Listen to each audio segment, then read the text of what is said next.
آج لوگوں کو کیا اعتراض ہے؟ بڑے بڑے عجیب معاملات ہیں، کہتے ہیں جی فلاں صحابی تھے وہ ٹھیک نہیں تھے، تو میں نے کہا جب امام حسن ان سے صلح کر رہے ہیں،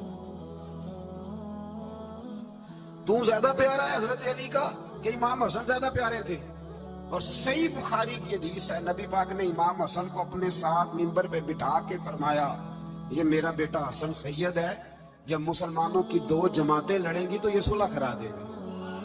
تو یہ مسلمانوں کی دو جماعتوں کا لفظ کہے کہ تو نبی پاک نے انہیں مسلمان کہا ہے، تو یہ کیا مسئلہ ہے بھائی؟ یہ الگ بات ہے کہ مولا علی کی فضیلت کو کوئی پہنچ ہی نہیں سکتا۔ حضرت علی کی فضیلت، شیر خدا مولا کائنات حضرت علی المرتضیٰ۔ ایک غیر مسلم نے نا حضرت علی کے چند اقوال پڑھ لیے، چند اقوال، وہ تحقیق کر رہا تھا زمین و آسمان پہ، تو کسی نے اس کو کہا کہ حضرت علی کے کچھ قول پڑھو، پڑھ لیے تو کہا تیرا تبصرہ کیا؟ کہنے لگا میرا تبصرہ یہ ہے۔ غیر مسلم تھا نا تو اپنے لفظوں میں کیا گیا، کہنے لگا یہاں تو یہ وہ شخص ہے جس نے زمین و آسمان بنائے ہیں، یا کم از کم وہ ہے جس کے سامنے بنائے گئے ہیں، اتنی بات ضرورت۔ انہوں نے کہا نہیں، وہ تو بنانے والا رب ہے، اور یہ جس کی اقوال ہم تمہیں پڑھا رہے ہیں یہ تو مولا علی شیر خدا ہے، ان کی عظمت کا کوئی مقابلہ کر سکتا، ان کی شان کا کوئی مقابلہ کر سکتا؟ لیکن یہ ہے کہ میں کون ہوتا ہوں یہ ترازو پکڑ لوں میں اٹھ کے، میں؟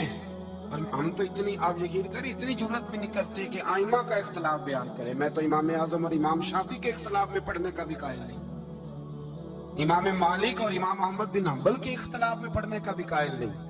تو مہربانی فرمائیں آپ ان چیزوں سے نکلیں، اور بڑی جلدی لوگ کانوں میں باتیں کرتے ہیں، ایسے ہو گیا جی ویسے ہو گیا۔ آپ مہربانی فرمائیں، یہ ظلم ہے۔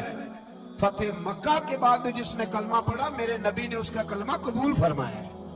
قرآن نے کہا کہ ان سب کے ساتھ اللہ نے حسن سلوک کا وعدہ فرما لیا ہے، لہذا کوئی کسی صحابی کے بارے میں کوئی بات، صحابی کے بارے میں کوئی بات، اس لیے کہ ہم صحابہ کو نبی پاک کے صحابی مانتے ہیں، نبی پاک کے صحابی۔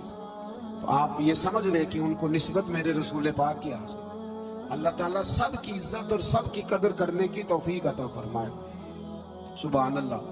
آگے آیت نمبر 12 میں فرمایا کہ میدان حشر میں مومنین اور مومنات کی انوکھی شان ہوگی۔ حشر کے دن مومنوں کی اور مومنات کی شان دوسروں سے الگ ہوگی، امتیازی ہوگی۔ کیا شان ہوگی؟ فرمایا اور ان کا نور ان کے سامنے اور ان کے دائیں جانب ذو فشاں ہوگا، اور انہیں جنت کی بشارت دی جائے گی۔ آگے بھی نور ہوگا، پیچھے بھی نور ہوگا، دائیں بھی اور بائیں بھی۔ کس کو؟ نبی پاک کی بات نہیں ہو رہی، مومنوں کی ہو رہی ہے۔ تو جب ان کے ماننے والوں کو اللہ نور عطا فرمائے گا تو پھر محبوب کو نور کامل کیوں نہیں مانتے؟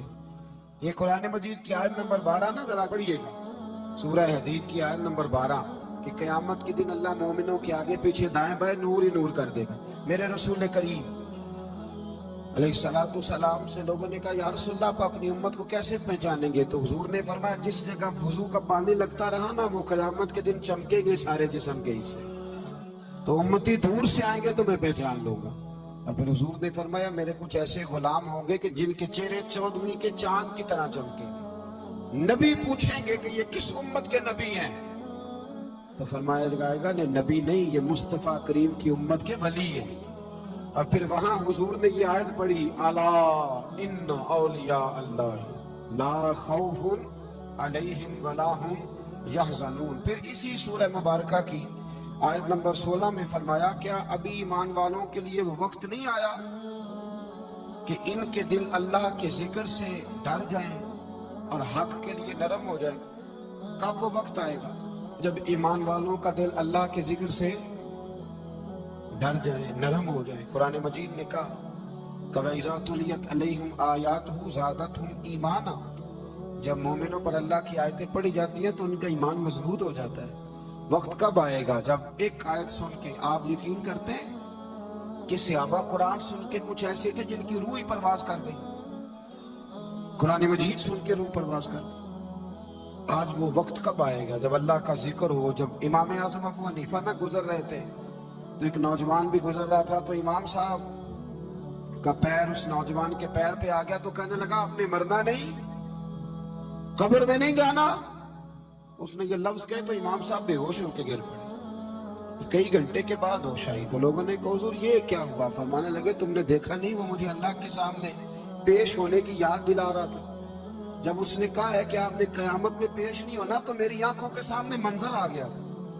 یہاں کتنی آیتیں پڑھی جاتی ہیں، حدیثیں پڑھی جاتی ہیں، بزرگوں کی باتیں بتائی جاتی ہیں، لیکن بس ٹھیک ہے لوگ توجہ نہیں کرتے۔ اللہ فرماتے کب وقت آئے گا جب تمہارے دل ڈر جائیں۔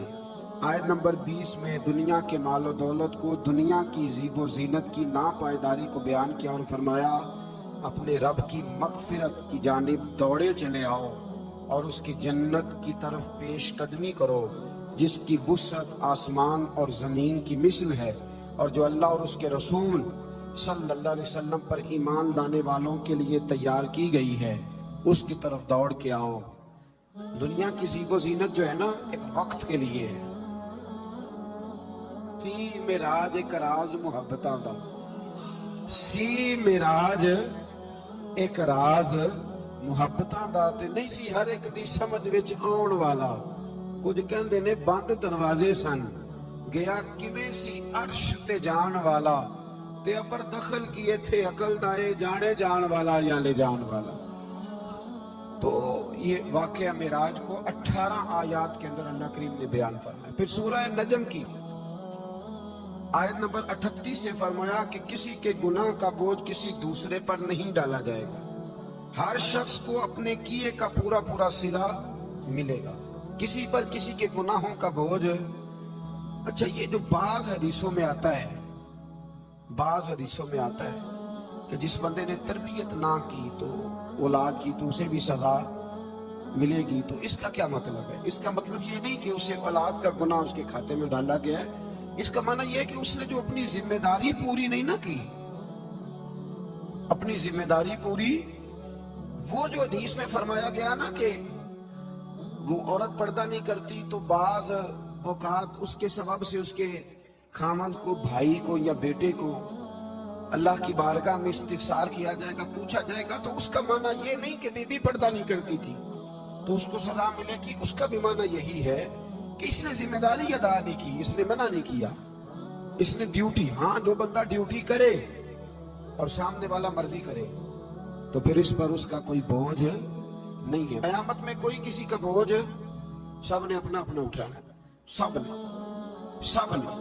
ہاں کچھ بندے ایسے ہوں گے جن کے سبب سے اللہ معافی عطا فرمائے، جن کی برکت سے اللہ، وہ بات میں نے کل بھی عرض کی ہے کہ اللہ کے کچھ ایسے بندے ہوں گے کہ جن کی اللہ تبارک و تعالیٰ بات مانے گا، سفارش قبول کرے گا، تو اس کا معنی یہ ہوگا کہ اللہ ان کی برکت سے معافی تو عطا کرے گا پر بوجھ اپنا اپنا ہی اٹھانا ہے۔ ایک بوڑھی اماں ایک دفعہ بھوکی رہ گئی تھی حضرت عمر فاروق کے زمانے میں، تو جب پتہ چلا تو حضرت عمر رضی اللہ تعالیٰ عنہ 62 سال عمر مبارک تھی، بوڑھے ہو گئے تھے، تو گھر سے جب آپ نے وہ تھیلا اٹھایا نا اناج کا بوڑھی اماں کے لیے، تو خادم کہنے لگا مجھے دے دے، میں لے چلتا ہوں۔ تو حضرت عمر کہنے لگے تو بتا قیامت کے دن بھی میرا بوجھ اٹھائے گا؟ تو کہ نہیں، قیامت میں تو اپنا اپنا اٹھانا ہے۔ تو فرمایا چاہ پھر آج بھی مجھے اپنا ہی اٹھانا ہے، اپنا اپنا بوجھ اٹھانا ہے۔ آج نا ہمارے زمانے میں ہر آدمی کو اپنی دنیا کی فکر ہے اور سامنے والے کی آخرت کی فکر ہے۔ بھئی سامنے والے کی آخرت کی جتنی ہم فکر کرتے ہیں نا، اس سے آدھی اپنی آخرت کی کریں نا، اس سے پوری نہیں، میں نے کہا جتنی فکر سامنے والے کی ہے نا کوئی سیانا ہو جائے۔ اور اب تو اللہ تعالیٰ خیر کرے، نصیحت کرنے والے بہت زیادہ ہو گئے اور قبول کرنے والے، اثر لینے والے، تو اپنا اپنا بوجھ اٹھانا ہے، لہٰذا کوشش کریں کہ اس کی تیاری ہو جائے۔ اور یار مطلب حج پہ جب ہم حاجیوں کو ٹریننگ دیتے ہیں تو ہم انہیں یہ کہتے ہیں کہ بھائی وہاں جا کے پیدل چڑھنا ہے تو ابھی سے کوئی 2-3 کلومیٹر پیدل چلا کرو تاکہ تمہارے لیے وہ سفر آسان ہو جائے۔ تو اگر 2-4-5 دن کا بوجھ ہے تو اس کے لیے پہلے تیاری کرتے ہو تو قیامت کی بھی تیاری پہلے کرو، کوئی کسی کا بوجھ نہیں اٹھائے گا۔ اماں کے پاس بیٹا بھی آ کے کہے گا نا 2 نیکیاں دے دے، اماں بھی کوئی نہیں دے گی۔